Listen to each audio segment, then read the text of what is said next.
Is this the future of journalism? Because we can't trust mainstream media. To us, they bought and paid for it. The corporate media press is dead at this point. Like, you don't trust anything they say, especially when we go into the Vivek videos, how they push misinformation, how they don't even fact check the people when they make statements about another person. Only when it's against their bias. When liberal media when liberal media talking heads get challenged on a candidate they like, that's when they want to fact check. That's when they want to get clarification. But when it's something they don't like, they feel neutral about, or they feel strongly against, oh, they don't challenge the person. Jen Psaki is a perfect example of that. She went from the White House press secretary. She got a gig at NBC, I believe. And when they're talking about, oh, Donald Trump is this, Donald Trump is that, no fact check from her. But we're supposed to give her credibility. We're supposed to assume that she called it right down the middle, right? This is what I'm saying, bro. It's like, it's the rise of skeptical American. I think what we need right now is a culture of skepticism of our institutions right now. I'm not saying, I am saying that we should reform them, but we have to evaluate them like, hey, are they acting in our interest, or are they acting on their own interest aligned with the corporations or the government? Because that's something we have to take into account.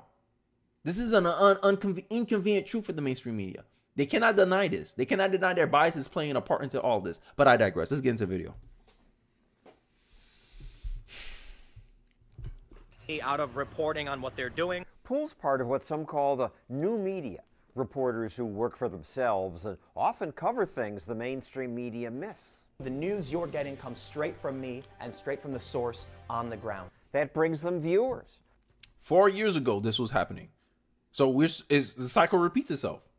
But I digress. Let's get back in it. More than 1 million people subscribe to Pool's online channel. Here he's videotaping Antifa protesters who try to stop him. Tim Pool is getting blocked yet again. The Antifa de-escalation team, they actually called it, said don't touch him. And so they actually made sure people didn't touch me, which is good. Antifa has a de-escalation team? Yeah, they have people who try and make sure nobody, no one from their side starts it because the cameras are rolling. You call yourself a person of the left, and you worked at Vice. Yeah. But now you're mostly criticizing the left. This really strange faction of people on the left that are saying ridiculous things that make no sense. They're hurting the left, and they're helping Donald Trump. Trump gets voters who watch. So that was 4 years ago. Base take. Because I think the reality is we need people that live in reality.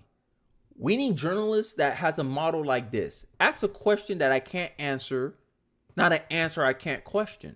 Right? That's the difference between propaganda and facts. Facts can handle criticism. Facts can handle when you criticize it. But propaganda can't. Propaganda can't take criticism. Propaganda can't take you questioning it because it has nothing to stand on but imagination. And as you know in this channel, I don't suffer from imagination. People should not suffer from imagination. People only suffer from reality. And the reality is we're suffering from, a corporate stamped, a corporate validated misinformation. Oh, we're supposed to view the world this way because we said so, because it helps our agenda, because it helps the message that we're trying to push on the American people. You must believe this. But that's misinformation. Oh, it doesn't matter. It's misinformation that we approve of. And you're gonna see a lot of it. But I digress. Let's get back into it. Those protests. Yep. If you look at this protest in Portland, a Bernie Sanders supporter showed up with an American flag to protest against the fascists. And so what did Antifa do? Cracked him over the head with a club, put him in the hospital with a concussion. Pool won fans with his coverage of the Covington school conflict. All of these big news outlets, even the Washington Post, CNN, they immediately made the assumption he must be a racist sneering at this Native. So imagine that. The mainstream media make assumptions about things. They get it wrong. They get sued for it for millions of dollars. But they still expect people to have trust in them. I don't understand that. That's not something that I roll with. If you have a friend, he betrays you, you don't trust them anymore. It's the same thing with mainstream media. They say, trust is hard to earn, but it's easy to lose. This is why. Trust is like broken glass. Once you break it, it's never going to be the same again. This is how Americans should treat mainstream media. We should look at mainstream media sideways. Every time they say something, we better look at them like this. We gotta look at them like this. This is my skeptical look. You gotta look at them like this. Like, really? Is that really true? What's your evidence for that? Where you get that source from? Oh, your sources trust me, bro? Oh, your source is anonymous? Oh, no, I don't trust it. This is the game you're playing now. This is why content creators are better at giving the news, giving information, because people can trust us more. They're going to be like, yo, I know Tim's pool bias already. I'm going to listen to news of Tim because I like how Tim breaks it down. And then if I feel like I'm not getting the full story, I go watch someone else. Decentralization of information control. That is what I'm pushing for. This is why I'm big fan of citizen journalists. Because with mainstream media, they're trying to centralize power, which to me is somewhat a path to socialism. But you know that I'm done beating that drum. But I'm very skeptical of people who want to centralize authority, power, right, in one industry. It's a monopoly, regardless if it's government controlled or capitalist controlled. For some reason, progressives only hate monopolies when it's in capitalism, but they love monopolies when it's based on socialism, because all these people want is control. At least when a capitalist gets a monopoly, he earned it because a lot of people like his products and services. And the other hand, with the government, it's because they ordained themselves to be a monopoly. All you gotta do is look at the Department of Education, but no one sees it. I don't understand why. The government is an unearned monopoly. They didn't earn them. They didn't earn monopoly status. They just made themselves a monopoly, and they say you must go to school here. This is why 76% of our kids go to public school. This is what they want to do with mainstream media. They want to get majority of Americans getting their information from mainstream media and not people like us. This is why they asked YouTube to change the algorithm so that way more of legacy media, more attention is funneled to legacy media more than alternative people who provide information like me, Tim Pool, Black Conservative Perspective. This is why. Because they want centralized power. They want to create an information monopoly. And we heard that. I digress. Let's continue with the video. American man. I didn't make that assumption. I just see a guy banging a drum and a kid with a weird look on his face. So I looked at some other videos and posted his own video explanation. The initial narrative that we heard from the activists was that this kid got in this man's face. You have just seen right now, it's actually the other way around. No one else watched the video. How could that be? No one watched the longer video?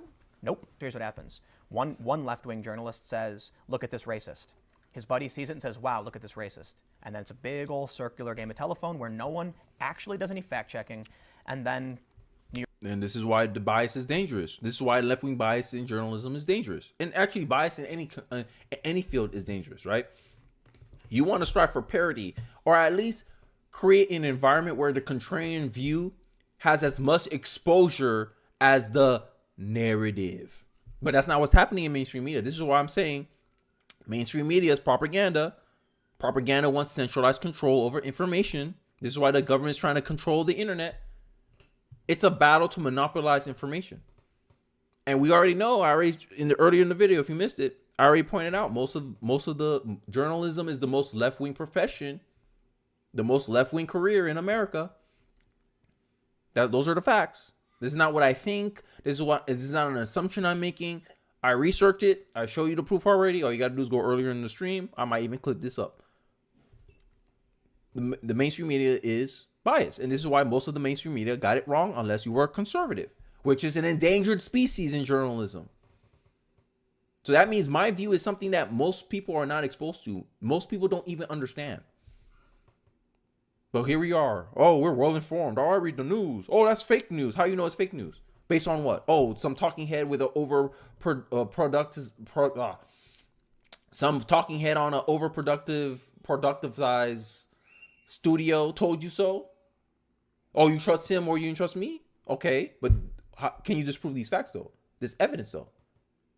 If this is true, wouldn't that justify my conclusion? Yes or no? That's all I care about. I care about the function, not the appearances of things. And I think mainstream media calls this. Mainstream media calls us to look at the appearances of things instead of looking at the functions. Hey, how I know this is not an assumption that I'm bringing into the situation? How can I validate that this is really what it is? Empiricism. You have to test your theories. If the reality shows you your theory is wrong, you must accept your theory is wrong. Left don't like that here. Left don't like to hear that message. Left don't like to hear that only the most trusted sources of news is mostly left-wing bias BS, which is akin to an echo chamber. They don't want to hear that. They're going to hear, hey, no, this is credible information. It might be. You show me the source of that. Okay. If I can demonstrate that, if it's repeatable, yes, that is true. Men are generally stronger than women. Okay, is that a repeatable fact? Can I reproduce this assumption, this conclusion? Yes, I can. Okay, it must be true. We need to get back to asking these journalists to show their work, aka how you got that source, where you get this information for, how you came to this conclusion, how did the polls show this result, why? Now, look, bro, you only have power over your own mind, and these people are trying to wrestle that from you. Oh, just trust us. No, I think the day of middlemen is dying, and that's what the mainstream media is. It's a middleman to the information. Oh, we're gonna filter the information, and here you go. We'll tell you to come to what conclusion you're supposed to come to, instead of here's the information. Here's what I think. What do you think? Do you agree with me, or you have another take on this? Go ahead. This is why the comment section exists, and this is why mainstream media is losing. This is why they have to go to YouTube. YouTube, change your algorithm. You're giving too much attention to unauthoritative, I don't know how to say it. Unauthoritative sources.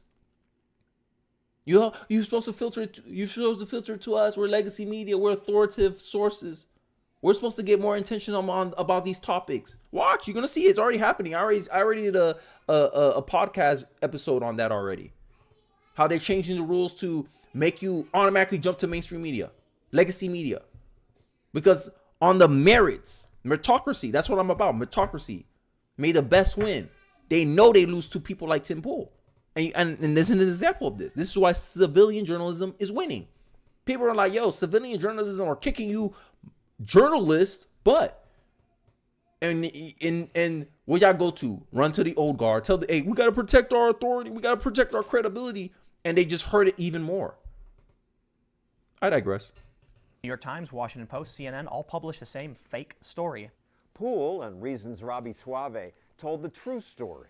That's a complete misreading of the situation. That's exactly backward. Poole doesn't have a college degree or even a high school degree. I like it that you're a high school dropout. Yeah, me too. Instead of going to college and taking on debt, Poole just started videotaping what interested him. I went to Occupy Wall Street. The march has begun. We're now at 13th Street and Broadway for those just tuning in. The whole damn system is guilty as hell. He covered the riots in Ferguson, Missouri. You know what destroyed Occupy Wall Street? Identity politics. Yo, when I tell you identity politics is a concept merely to divide people. That's it. That's all.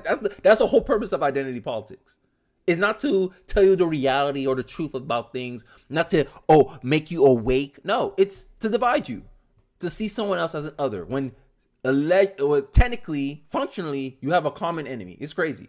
It's crazy, right?